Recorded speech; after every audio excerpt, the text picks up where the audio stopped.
Doctora, ¿se puede pensar en lo digital, en lo virtual, en el caso de los museos, cuando todavía hay dificultades en lo físico, en lo análogo? Sí, realmente vivimos en un mundo híbrido en el que todas las personas ya usamos la tecnología de una forma casi biónica con nuestros cuerpos, llevamos los celulares en el bolsillo, la tecnología ya está con nosotros, esto lo demuestra las prioridades que podamos tener y las limitaciones también.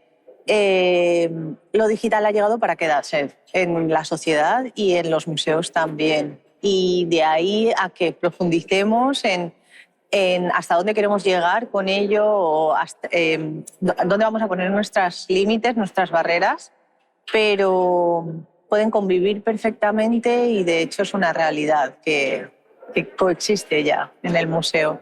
Sí, no creo que sea una limitación, está un problema. Las limitaciones, los problemas materiales, físicos, presenciales van a seguir estando cuando lo digital siga avanzando.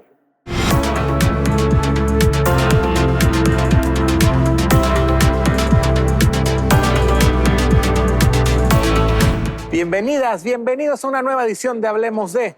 Me encuentro en el tercer Congreso de Educación y Museos. Vamos a hablar sobre la tecnología, las oportunidades que da la tecnología, lo digital, los entornos virtuales a los museos y centros de visitantes. Vamos a hablar de cómo se pueden explotar, de cómo se pueden aprovechar y todas las oportunidades que brinda para que los visitantes de los museos, ya sea los que están aquí o los que están en cualquier parte del mundo, puedan conocer más de la oferta museística de Panamá. Esto es Hablemos de, el programa que aborda los temas que usted debe conocer. Comenzamos. Ana Martí Testón, profesora e investigadora en la Universidad Politécnica de Valencia, miembro del Departamento de Comunicación Audiovisual, Documentación e Historia del Arte, así como del Instituto de Diseño y Fabricación, directora de la Red de Museos y Estrategias Digitales. Su investigación se centra en las estrategias digitales de comunicación para museos e instituciones culturales. Doctora, vamos a hablar de museos, de lo virtual, que es su especialidad. ¿Cómo evalúa la realidad panameña? No sé si ha tenido la oportunidad de observar y sacar algún análisis. Poco. Precisamente quiero estar aquí unos días más para entrevistarme con profesionales de los museos y conocer de dentro, investigar, porque es mi deber, soy investigadora, cuál es la realidad de los museos panameños. Pero bueno, de momento poco te puedo decir, más que lo que he ido escuchando en el Congreso también, que me parece muy interesante, sobre todo porque son museos que están muy volcados en lo social comparado con los museos europeos y de donde yo vengo, de España, se ve mucha actividad y también mucha implicación de la gente que trabaja en el museo con cómo lo aman, cómo lo defienden y esa empatía la he podido ver aquí estos días y es lo que más me ha llamado la atención. Ahí es que menciona el Congreso, que es donde estamos ahorita mismo. La importancia de este tipo de eventos, la importancia para el país, para especialistas como usted, en fin, la importancia en general.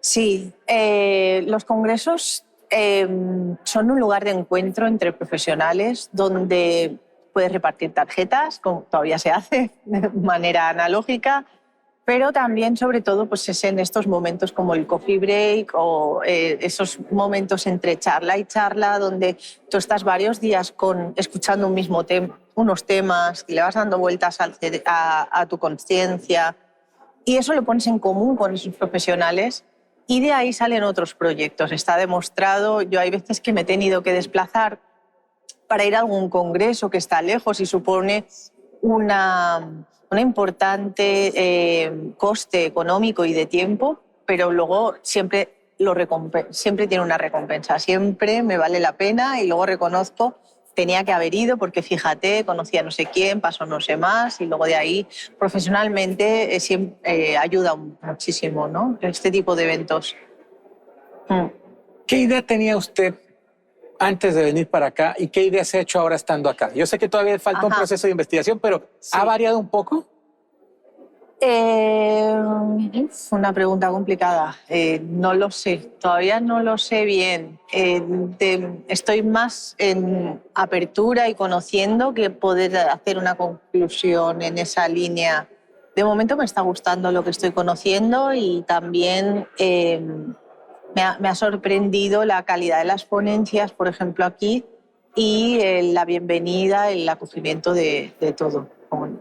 ¿Qué oportunidades tiene Panamá o los museos y los centros de visitantes panameños? ¿Qué oportunidades tienen en lo digital, en lo virtual? ¿Qué oportunidades hay? Sí, lo virtual te permite darte a conocer a nivel mundial, o sea, tener un público que no es solamente el local o el que está cerca de ti, sino incluso llegar más allá, pero también para el público cercano, para el público propio panameño, también puede ser una herramienta muy útil para acercarlos, para evitar esa distancia que a veces hay entre la sociedad, la cultura, el museo, que se ve como algo más elitista o quizá como algo que es más lejano a su día a día. Y gracias a la tecnología podemos hacer esa distancia un poquito más corta, eso a nivel local, pero también a nivel internacional, te permite conectar con audiencias que nunca has imaginado, poner en valor tu patrimonio, darlo a conocer, porque hay patrimonio interesantísimo que necesita de una narrativa, de un storytelling, de que se cuente, se divulgue, y los medios digitales en realidad son medios que ayudan a que esa historia llegue a otros.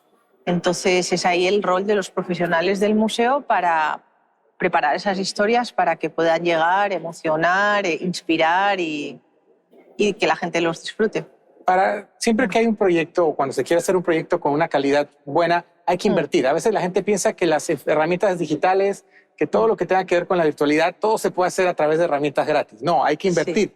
Sí. Sin embargo, sí podemos pensar que aún con pocos recursos, si se aprovechan bien, se pueden hacer cosas de calidad, ¿no? Porque a veces en estos temas el tema presupuestario siempre es un escollo. Lo es.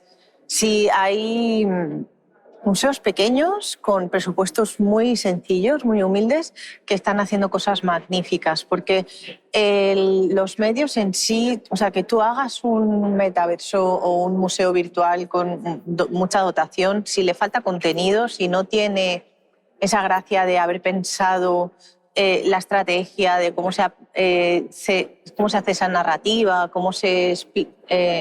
qué tipo de patrimonio también se está contando, puede ser súper vacía esa experiencia, ¿no? No por más poner carne en el asador o por añadir eso vamos a tener una experiencia mejor. Normalmente la experiencia nos lo ha dicho así. Yo soy la directora de REMED, una red de museos y estrategias digitales que cuenta con 1.200 asociados y el 85% de nuestros museos son pequeñitos. Son museos que tienen igual 4 personas contratadas, que tienen presupuestos muy, muy sencillos y precisamente son los que les interesa estar en nuestra red para ver qué tipo de herramientas pueden utilizar, dónde está esa limitación. Normalmente los problemas a nivel económico vienen con el mantenimiento de los equipos. Muchas veces hemos ido a museos y te ves una pantalla apagada, fuera de servicio, botones que no funcionan. Esto puede pasar y pasa con la tecnología, ¿no? Nos pasa con el mantenimiento de otras cosas, quizá un vinilo, un cartel, puede durar 10 años sin ningún problema, pero la tecnología hay que estar cambiándola y también se queda obsoleta a veces y tiene este problema de la obsolescencia. Entonces hay que saber dónde invertir. Yo lo que defendemos desde REMED es la primera inversión que hay que hacer es en la formación del personal del museo. Eso es un valor que siempre va a estar y capacitarlos para que entiendan la tecnología, para que empaticen con ella, para que vean qué posibilidades tiene y luego a partir de ahí ya vas viendo proyectos pequeños en los que poder integrar el valor tecnológico. La tecnología per se no tiene ningún valor y realmente todo lo que se puede hacer con algo material o presencial o humano no necesita de la tecnología si no tiene un valor añadido. Cuando utilizamos la tecnología consciente, cuando la utilizamos con un valor que le está dando, que no es simplemente un bluff o algo estético, o para fardar o para salir en los medios de comunicación o otras historias, cuando la utilizas conscientemente, emociona y realmente es cuando se entiende su uso y vale la pena esa inversión, por pequeña que sea, o ya más grande. Las preguntas que le he hecho en esta primera parte han estado muy enfocadas a los entornos virtuales, pero también está la tecnología y lo digital dentro de los espacios análogos. Esa es otra parte, en lo que ya existe. Sí. Hay mucha reticencia en cuanto a eso, en cuanto a que el museo no sea simplemente el objeto con su cartón. Hay reticencia, por ejemplo, a usar animaciones, a usar videos. ¿Cómo es esa integración que usted mencionaba? A ver, lo que es maravilloso para los museos es que ahora los propios usuarios llevan sus dispositivos móviles y con el móvil puedes hacer muchísimas cosas de realidad aumentada, incluso virtual, audios, música, imágenes.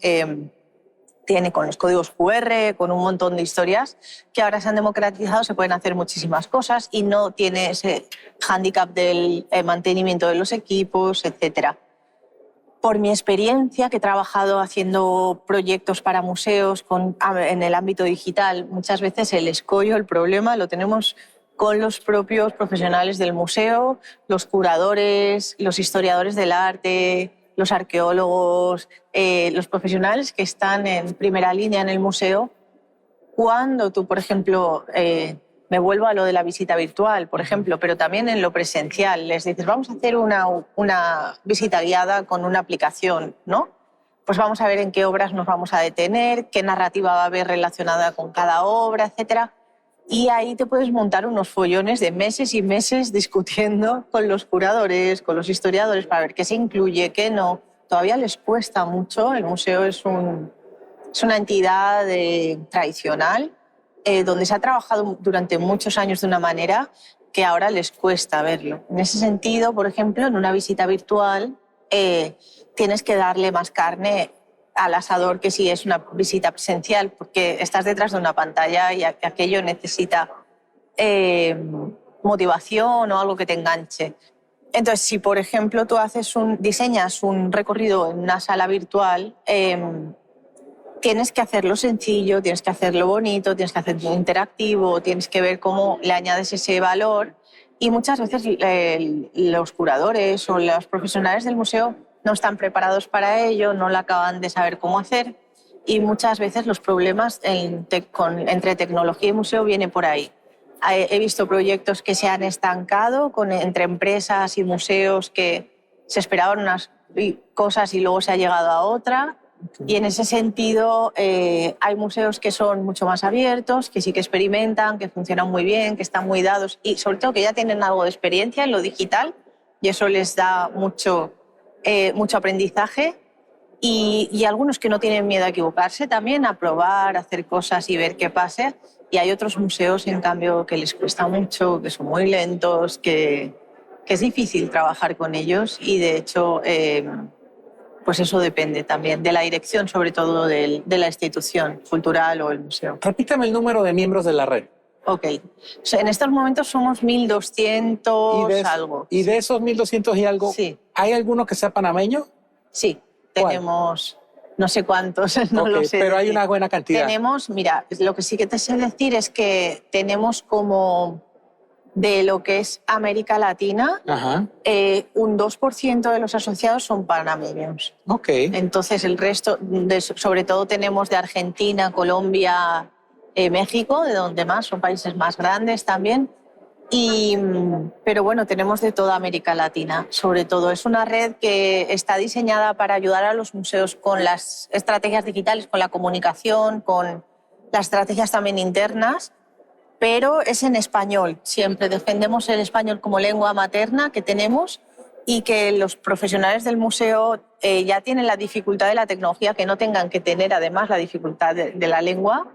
Entonces no había ningún sitio donde debatir temas de museos con digital en español y es de ahí el éxito que ha tenido tan rápido la propia red.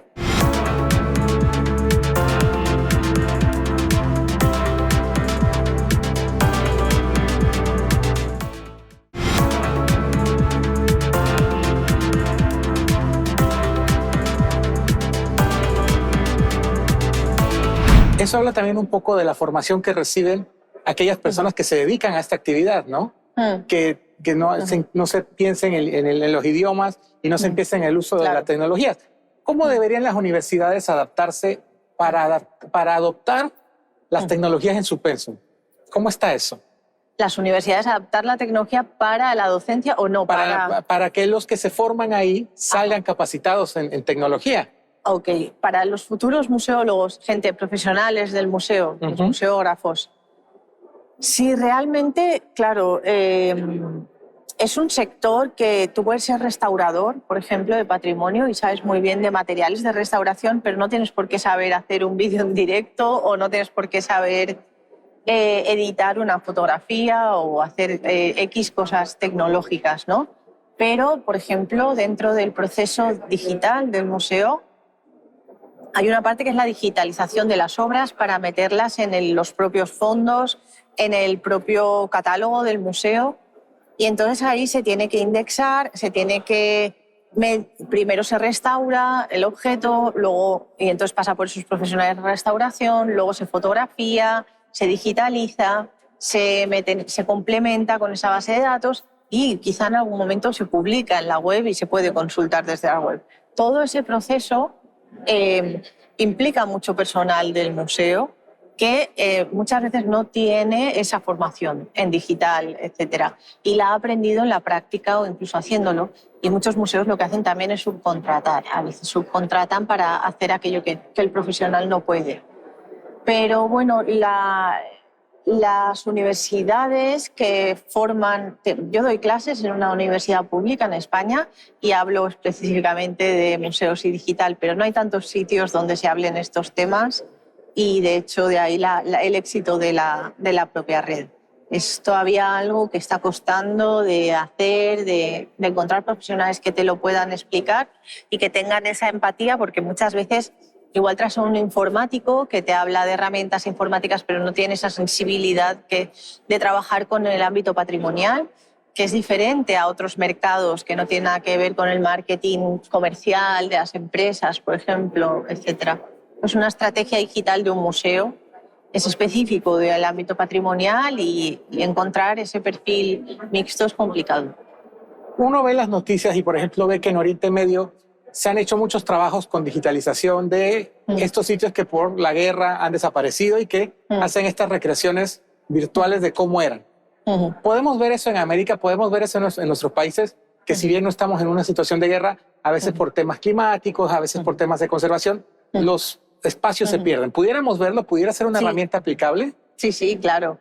Incluso para eso, para no tener que desplazarse físicamente y poder consultar ese patrimonio, ponerte unas gafas de realidad virtual o navegar en una pantalla y descubrir. Hay visitas virtuales a museos latinoamericanos que son muy interesantes y también experiencias interactivas o incluso...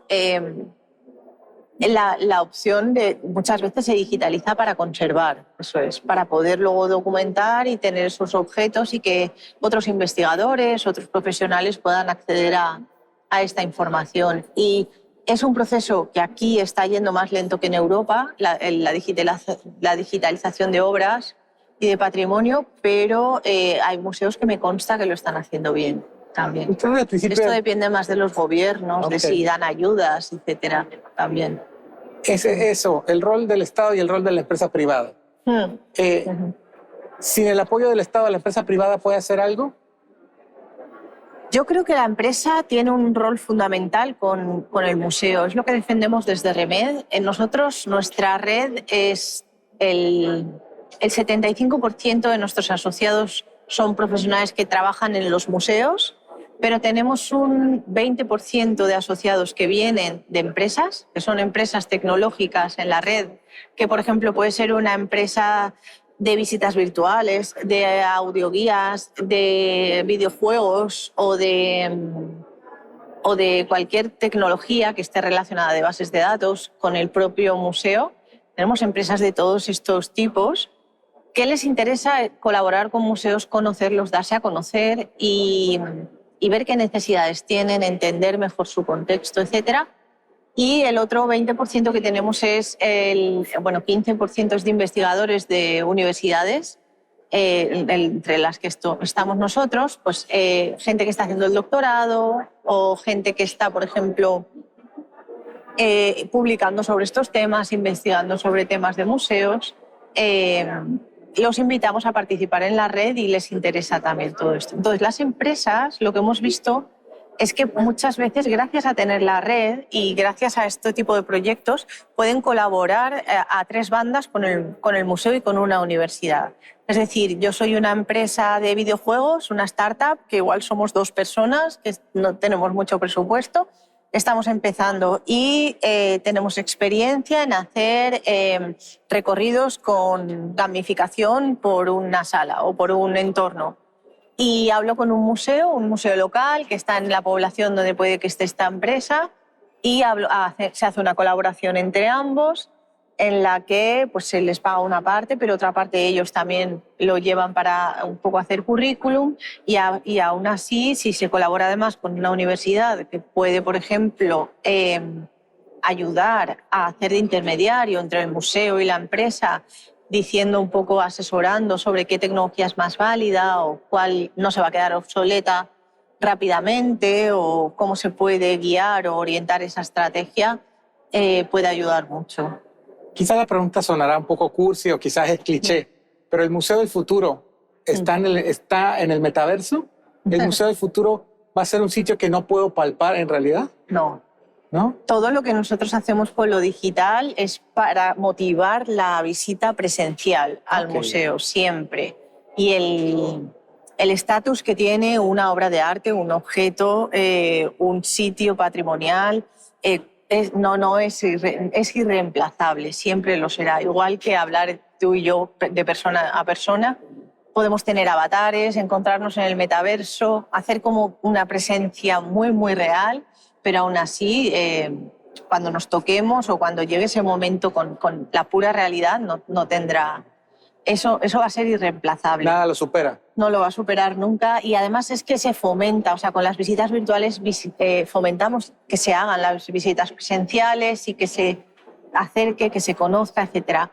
Pero respecto a la pregunta del metaverso, sí que creo que como sociedad digitalizada cada vez vamos a utilizar más el metaverso y lo estamos utilizando para hacer compras, para socializar, para hacer muchas acciones de nuestro día a día y entre ellas el museo y algunas acciones en el museo, ¿por qué no? Está avanzando muy rápido, están haciendo cosas muy interesantes y todo esto va a tener efectos en favor del profesional del museo porque va a generar otras narrativas, porque va a ayudar a explicar el patrimonio de otra manera, etcétera, etcétera. Y esto ayudará. Pero claro, lo que ahora sí que va a romper más que el metaverso es la inteligencia artificial. ¿Y cómo va a incidir en el mundo del museo? La inteligencia artificial.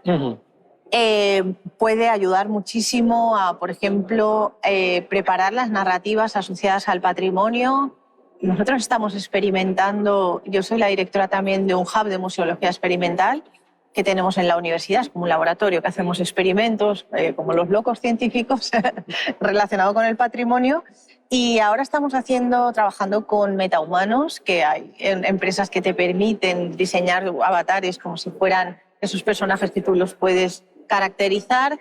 Y con la inteligencia artificial les añadimos en la parte de chatbot para poder tener un diálogo con ellos.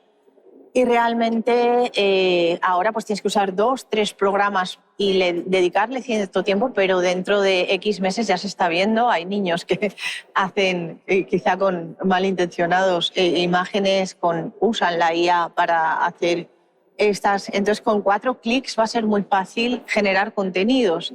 Si, imagínate, tú entras a un museo que no tiene guías porque no puede pagar a esos guías o que en ese momento pues, es un sábado por la tarde que los guías están descansando o pase lo que sea, tú puedes tener ese chatbot 24 horas encendido y entras al museo y le puedes hacer preguntas, te puede ayudar, te puede motivar, puedes experimentar con ese diálogo, acercándote a lo que pueda ser más humanizado de qué es la persona. Nosotros siempre buscamos el uso de la tecnología cercano a lo que es una experiencia lo más humana posible, que no sea violenta la tecnología, sino que sea social, que ayude.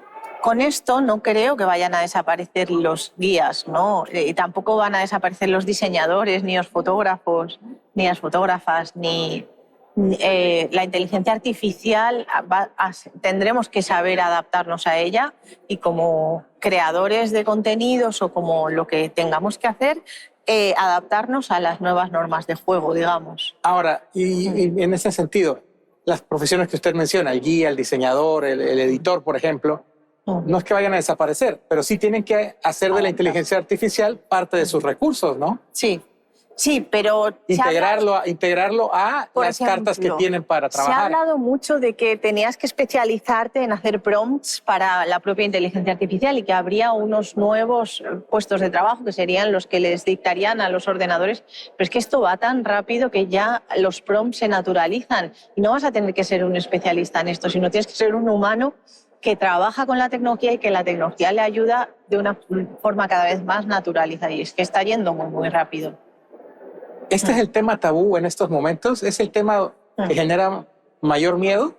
En el tema de los museos, y en el mes de junio hicimos un encuentro específico sobre estos temas en Remed y tuvimos muchos asistentes. La verdad es que es un tema que está candente y también la gente, por investigaciones que estamos haciendo en la universidad, es ambivalente. Por un lado están como a favor y creen que tiene mucho potencial y por otro lado están asustados, escépticos y con miedos, ¿no? Con reticencias. Y es verdad, porque hay que legislar y hay que ver un poco cómo se marca, cómo se limita, cómo se trabaja con todo esto.